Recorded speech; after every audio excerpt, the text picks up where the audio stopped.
Abonnez-vous à Kadjumbo TV et vous aurez de tout. Kadjumbo TV, c'est du travail. Abonnez-vous et faites abonner aussi les autres. Adi tangu Roubert aza koloba na aza koloba te liboso ba député congolais. Po yebi ki ba kosala eloko te. Barnabé, les Tutsi-Rwandais, qui se nomme aujourd'hui Munyamlenge, bazoko c'est la bango barandais ne sont pas comme au Kosaka Katoza Batu Sud Kivu. Oui, c'est mon mentor. Berwa. Ngana ebi koleka batu ebele. Oyoki alobi, je connais Roubero, Roubero me connaît particulièrement, c'est mon mentor. Oui, c'est mon mentor. Omondenge naza koloba wa. Oyoki alobi, omondenge naza koloba wa. Oyoki alobi boyi. Ozana ndaku na yo. Omoni kaka na salon, nzete ya baoba etelemi na salon na yo. Aza clair hein? Na salon na yo, nzete ya baoba etelemi. Za lokola, bovandi pembeni ya baoba. Hein? Babio pikola baoba na maboko. Kadjumbo TV, c'est du travail. Olingio pikola eza difficile. Alobi boyi. Baoba eza bango ba Tutsi-Rwandais bayaki na salon na biso eza minene. Za lokola, bovandi pembeni ya baoba. Hein? Babio pikola baoba na maboko. Bako voter l'autre côté, bako l'autre côté. Il n'y aura rien. Abonnez-vous à Kadjumbo TV.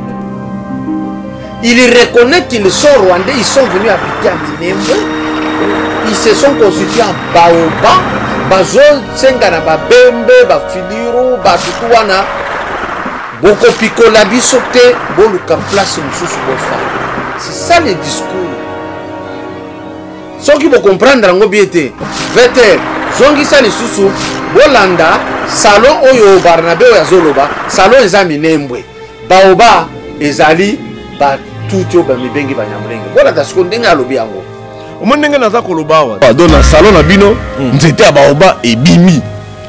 On comprend, eza salon na bino, na ndako na bino. Mais bon amuki ka bopa, nzete moko ya baoba elonami ekoli na kati ya salon. Baoba monde Roubero. Tika ngana sili salano lisese. Siko yo ba yebisi bino bo pikola baoba. Bo pikoli bo kati esimbi te. Suka ka ba ko yebisa bino boye, bo changer ka salon na bino, baoba na ekotika. Abonnez-vous à Kadjumbo TV et vous aurez de tout. Kadjumbo TV, c'est du travail. Abonnez-vous et faites abonner aussi les autres. Bonjour chers internautes, bonjour les amis de Kadjumbo TV, de vous savoir nombreux devant vos smartphones, iPad, devant les plasmas, n'importe quel moyen que vous allez utiliser pour nous suivre. Je reviens ici quelques heures avant le discours. La nation va être honorée aujourd'hui par l'adresse du chef de l'État. Maintenant, nous avons essayé de spéculer avec vous et nous, on essaie de spéculer. Nalinginde n'a précisé boye en prenant maloba yamunoko ya grand professeur Mbata. Na proposition à la qui bamususu balobi. Non, il ne fallait pas chercher informateur à Zalaga Bati, Mosoki Bati à Sali, il faut Premier ministre à la professeur Mbata, et ainsi de suite.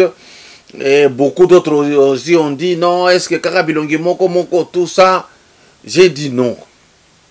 Et Zana Bilongi Moko Moko Oyo Tokoki Koboya Ezonga, mais Zana Bilongi Moko Moko Moussou se Koki là parce que même biso ba congolais auto ça l'analyse et ça ilongela biso moko depuis tobota maki tozana na Congo. Il y a moyen de dire cette fois-ci muto yo topesi chance à kokosala likambo songolo. Ici vous devez comprendre très bien. Pour ça oyo boganga que le président de la République a dissoudre le parlement. Dissoudre égale organiser les élections dans les 3 ou 4 mois qui suivent. Quand ça la élection dans ces mois qui suivent égale mbongo. So balongoli presque mbongo, ce qui va 500 millions de dollars pour passer l'élection à la députation provinciale et nationale. Et quand on bouge finance quelque part, koye ba pek mentalité na biso to banda ko râler. Oh ba futite boye, oh ba sali, or il faut tous la batu moko ya décision, il y a que attends zala beta biso mais tout le monde batu songolo. Maintenant comment avoir une majorité si l'UDPS n'est pas bien préparé? Ça nous le disons en face. Balobaki bazo banda ko restructurer parti ko tia biloko mususu. J'insiste. Problème zanano. Entre Bango, ils n'ont pas encore résolu le problème. Bango banani, ba chef. Or, ba chef baza locomotive. Tant que locomotive est en panne, ba wagon nyon cela dit si maïko tambolate. Alors, si il faut dissoudre kokende na élection, mususu, le président de la République ne peut compter que sur les alliés et IDPS ndambu. Parce que na façon IDPS bazo travailler, to bomba te. Chaque chef ya IDPS est na batunaye. Je peux vous dire en passant, bota la kaka façon balongola ki Jean-Marc Kabund na Assemblée nationale. Ata marche mon côté ça qui après. Au contraire, ba mususu ba sala ki fait. Ce qui est très difficile à constater, Naba parti politique et ce que dictature ezali entre autres ba PPRD. Cela veut dire le chef de l'État peut dissoudre et compter avoir une majorité na ba allié pour y dépêcher pour pesa vraiment ba tebele za passe. Mais n'andenge ya ba député il peut avoir. Mais le problème c'est lequel? Ngai ndenge la zaboye na yebani et que peut-être les gens peuvent avoir confiance de moi. En tant que privé, je ne saurais pas par rapport à modèle, il y a élection au Salemana Congo. Et que c'est un parti politique. Si on a qu'un IDPS, on a une cellule. Pourquoi non, nous, on a fait 37 ans. Même, excusez-moi de prendre un exemple, le colonel qui Kabouya Zola, Biso Tonio, quand il a 37 ans, moi j'ai dit, mais il a quel âge? Parce que ce que Longoli, 37 ans, na âge, par exemple, Augustin Kabouya, il ne pouvait pas commencer à faire la politique. Ngai Oko Longola, ça va tomber bien que dans âge à la politique. Vous comprenez que maintenant, tout le monde a dit des pèses, sur Lingio, sur la Nayazaka, na sala 37 ans de lutte. Non, non. Donc tout le monde est grand. C'est un problème. La notion de chef est tuée là-bas. Donc, chiffre bango bazako respecté. Il n'y a pas d'unité, ça c'est vrai. D'où on se dit, normalement on n'est pas prêt à dissoudre Boye pour cette raison. Mais on est prêt à dissoudre lorsqu'on compte sur les alliés. Parce que l'UDPS devrait comprendre une chose. Recruter des gens, recruter même des cadres.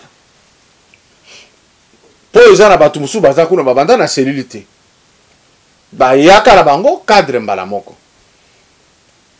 nous ne disons pas que nous retirer la FCC, mais il y a des gens qui sont là.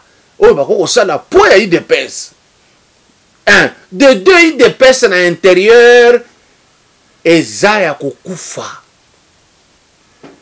On se contente du fait que IDPS toujours sentir dans le Lubumbashi, dans Mbujima, dans Kananga, dans Kinshasa, un peu bas Congo. Mais ça ne suffit pas comme parti au pouvoir.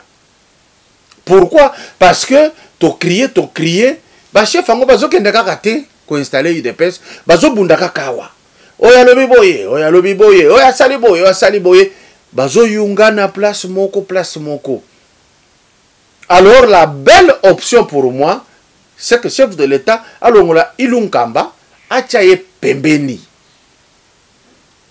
asala gouvernement mosusu na premier ministre mosusu. Mais j'ai vu quelqu'un écrire un message abandi ko distiller ango comme qui dirait non l'épisode oyo toko linga ko vivre awa ezali a que tokoki ko koma na situation ya Lumumba contre Kasavubu. Non messieurs, il n'y avait pas cette constitution. Oh, Lumumba a révoqué Kasavubu, Kasavubu a révoqué Lumumba. Il n'y aura pas ça. Lumumba ne peut pas se mettre debout et dire que je révoque les chefs de l'État.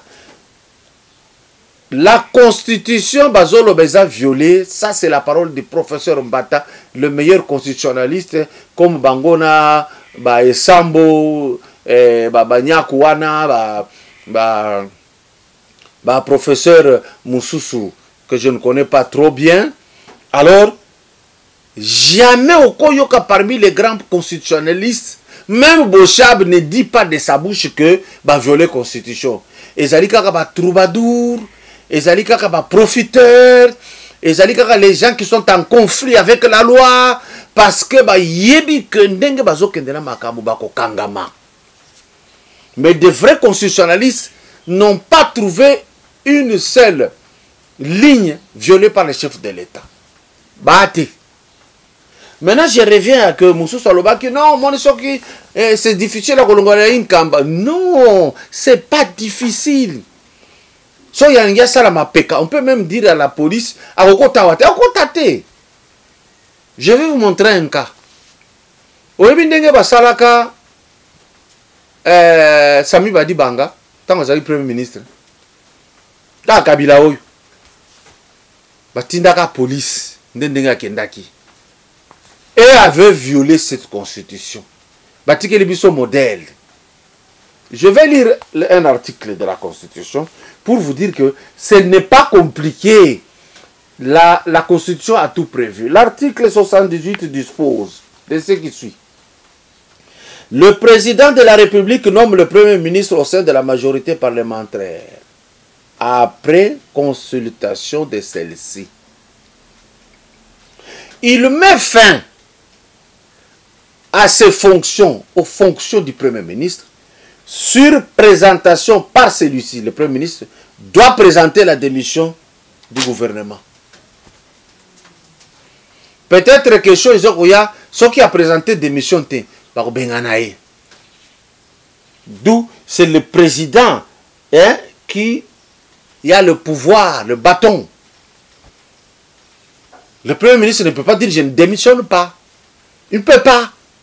C'est le président qui a besoin du Premier ministre et non le contraire. So il kambalinga sala boye talier a piquer crise kaka kuna. Po ba ko chaka ka ba militaire na ba policier ba tindi kiye. Imaginez ce que ba tindi kaye. Il a intérêt à démissionner, c'est tout, accueilli. Alors ba msupe balobi ce qui a démissionné au monde que le président de la République a kotuna kaka FCC APC Premier ministre. Oui. Balobi, il va. Oui et non. Oui, dans la mesure où le président garde la même configuration. Non, dans la mesure où Balobi, si telle majorité, le président trouve qu'il n'a pas de majorité.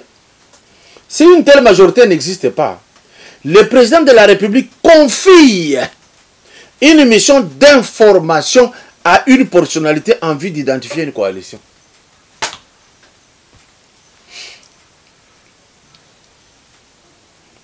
Ce qui a été un informateur à identifier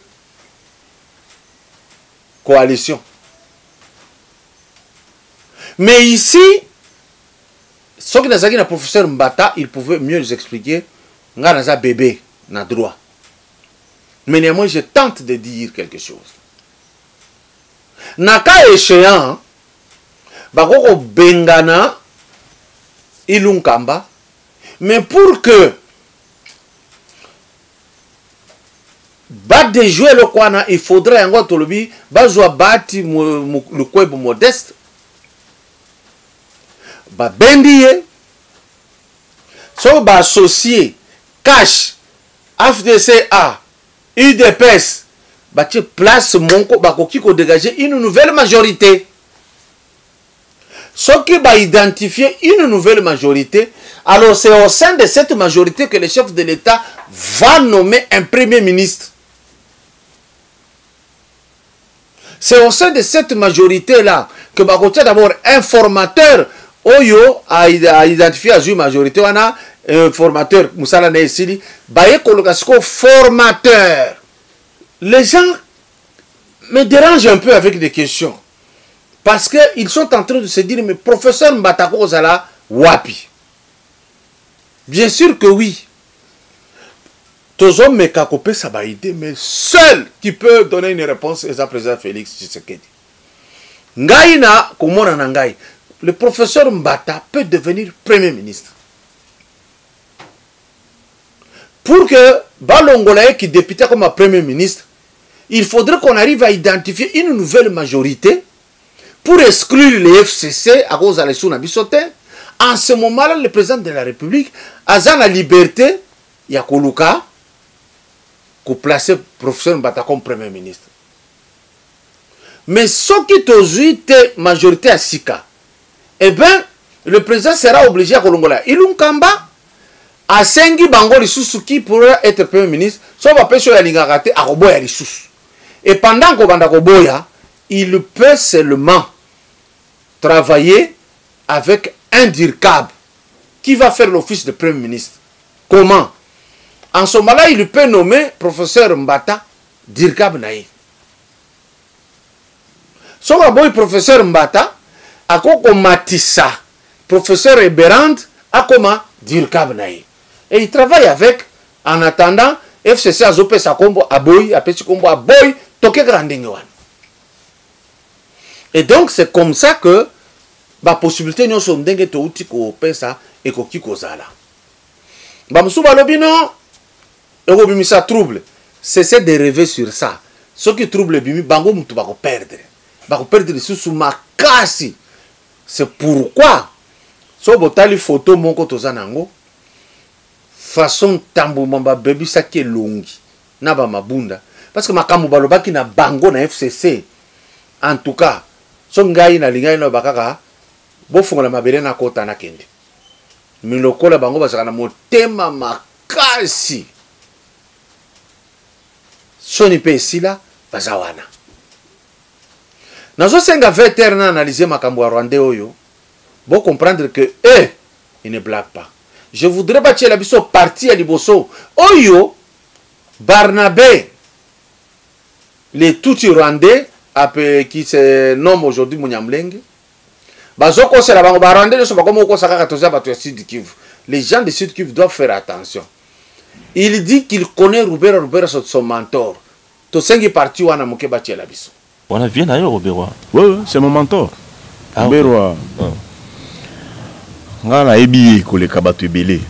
Oyoki alobi, je connais Rubero me connaît particulièrement, c'est mon mentor. Oui, c'est mon mentor. Sikoyo, cela veut dire que Rubero atinda ka garçon yo, alo makamazolo parce que alo baka bêtise ebele. Nazo senga siko veter abakisi la biso, boyoka makambo yo ya lobi. Bongo na limbole la bino yango parce que bango bongo bazolo baka les Congolais ba réfléchir akate basala ka attention te. Veter. Dans le salon na bino, nzete ya baoba ebimi. Ouais. On comprend les salon na bino nanda ko na bino. Mais bon amuki ka bopa nzete moko ya baoba elonami ekoli na kati ya salon. Robert Gonde Robert. Tika ngana sili salon l'ICC. Vas-y. Siko yo ba yebisi bino bo pikola baoba. Bo pikoli bo kati esimbité. Suka ka ba ko yebisa bino boye, bo changer ka salon na bino, baoba na ekotika. Très bien. Oyoki alobi boye. Ozana ndaku na yo. Omoni kaka na salon nzete ya baoba etelemi na salon na yo. Aza clair hein? Na salon na yo nzete ya baoba etelemi. Olingi opikola eza difficile. Barnabé le tout dit. Okozala obligé. Otika baoba place wana. Otia salon na yo côté moussus. Alobi boye. Baoba eza bango batuti rwandais bayaki na salon na biso eza Minembwe. Il reconnaît qu'ils sont rwandais, ils sont venus habiter à Minembwe, ils se sont constitués en Baoba, bazo senga na babembe, bafiliru, batutu wana boko pikola biso te boluka place mususu bofanda. C'est ça le discours. Ceux qui vont comprendre ngo biete, vete zongi sa lisusu bolanda salon oyo Barnabe oyo azoloba, salon eza Minembwe. Baoba ezali ba tout ba mibengi banyamulenge. Voilà da siko ndenge alobi yango. Donc na salon na bino nzete ya Baoba ebimi. Ouais. On comprend eza salon na bino na ndako na bino. Mais bon amuki ka nzete moko ya Baoba elonami ekoli na kati ya salon. Baoba ngonde Roberwa. Tika ngana sili salon lycée. Vas-y. Siko yo ba yebisi bino bo pikola Baoba. Bo pikoli bo kati esimbite. Suka ka ba ko yebisa bino boye, bo changer ka salon na bino, Baoba na ekotika. Bolandi très bien message. Ndege salon eza Minembwe et pas bato Sud Kivu. Baoba eza le tuti rwandais oyo baye kofanda wana. Les Français disent aide-toi le ciel t'aidera. Bino bato Sud Kivu botelema biso tokoya sima. Abonnez-vous à Kadjumbo TV et vous aurez de tout. Kadjumbo TV, c'est du travail. Abonnez-vous et faites abonner aussi les autres.